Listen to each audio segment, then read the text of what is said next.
इतिहासाच्या अनेक घटनांचा साक्षीदार असणारा प्रतापगड किल्ला आणि या किल्ल्याचं जे काम आहे ते सध्या आता नूतनीकरणाचं काम सध्या सुरू आहे आणि याची पाहणी करण्यासाठी आवर्जून सातारा जिल्ह्याचे पालकमंत्री तथा पर्यटन मंत्री शंभूराज देसाई या ठिकाणी आलेले आहेत आणि आज जिल्हा प्रशासनाच्या समवेत आवर्जून या ठिकाणी पाहणी करताना आपल्याला पाहायला मिळत आहेत। अनेक मोठ्या प्रमाणात काम जे आहे ते सध्या या ठिकाणी सुरू असल्याचं एकूणच आपल्याला पाहायला मिळत आहे आणि सध्या ज्या ज्या भागाची या किल्ल्याची दुरुस्ती झालेली आहे याची आवर्जून ते आता सध्या पाहणी करत आहेत आणि जिल्हा प्रशासनाकडून आवर्जून या ठिकाणी माहिती घेताना देखील पाहायला मिळत आहे। आता सध्या जर पाहिलं तर आज सकाळपासूनच त्यांनी प्रतापगडाची संपूर्ण पाहणी करण्यास सुरुवात केलेली आहे। साहेब, या ठिकाणी आपण आज पाहणी करण्यासाठी आलाय, काय एकूणच सांगाल?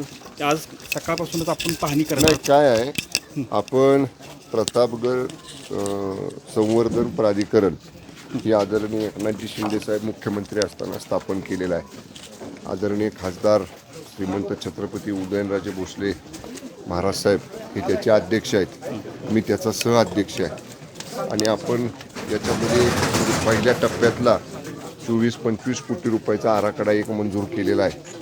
त्यातली काही कामं चालू आहेत। स्थानिक ग्रामस्थ जे आहेत, स्थानिक गावकरी जे आहेत, त्यांचं म्हणणं होतं की दर्जेदार कामं झाली पाहिजेत। काही ठिकाणी कामं जी झालेली आहेत त्याची क्वालिटी बरोबर नाही, म्हणून मी आणि माननीय जिल्हाधिकारी महोदय आम्ही दोघंही त्याची आज प्रत्यक्ष सकाळपासून पाहणी करतोय। पुरातन विभागाचे आमचे सर्व अधिकारी बरोबर आहेत, वन विभागाचे अधिकारी आहेत आणि ज्या ठिकाणी आम्हाला असं आढळलं त्या गोष्टी परत काढून नव्यानं करायच्या सूचना त्या यंत्रणेला आम्ही या ठिकाणी दिलेल्या आहेत। आमचं याच्यामध्ये राज्य सरकार म्हणून ही स्पष्ट भूमिका आहे की जसा छत्रपती शिवाजी महाराजांच्या काळात 300 वर्षापूर्वी रायगड होता, प्रतापगड होता, तसा प्रतापगड आपल्याला या ठिकाणी रिस्टोर करायचा आहे, जतन करायचं आहे। त्यामुळे ही कामं दर्जेदार व्हावीत या अनुषंगानं आम्ही आज त्याला व्हिजिट दिलेली आहे। या आता प्रतापगडासाठी असेल किंवा या अनुषंगानं तर ह्या भागासाठी किती साधारणतः तरतूद निधीच्या आणि याचे 4 टप्पे आहेत। पहिला टप्पा 25 कोटी रुपयाचा मंजूर झालेला आहे। ती कामं जशी जशी त्या प्रगतीपथावर येतील तसा उर्वरित निधी त्याला उपलब्ध करून दिला जाईल। प्रतापगड संवर्धनाच्या कामासाठी राज्य सरकार निधी कुठंच कमी पडू देणार नाही।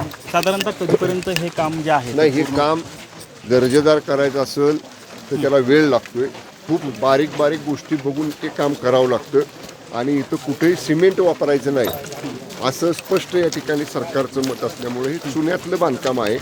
त्यामुळं ते करणं आणि ते टिकाऊ असणं, त्याला क्युरिंगला वेळ देणं म्हणून थोडासा वेळ लागतोय, पण जर वेळ जरी लागला तरी क्वालिटीचं काम या ठिकाणी आपण करण्याच्या सूचना दिलेल्या आहेत। तर एक शेवटचा प्रश्न आहे, जर असं काही आढळून आलं असेल की जर चुकीच्या पद्धतीचं काम किंवा चुकीचं काम जर झालं असेल तर अशी काही कारवाई ठेकेदारांवर होईल? नाही, त्यांना आता एक आम्ही सूचना दिलेली आहे की जे आम्हाला चुकीचं दिसलं ते काढा आणि परत नव्यानं करा।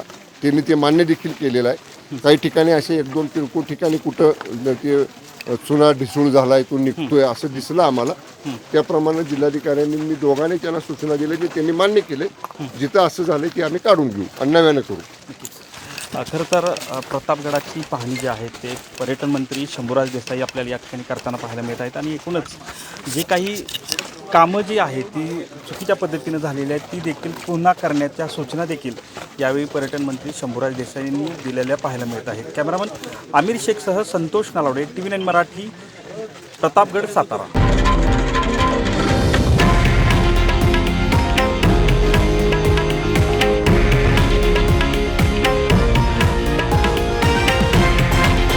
हे आहे देशातील नंबर 1 न्यूज नेटवर्क आणि आपण पाहत आहात TV9 मराठी, एकमेव।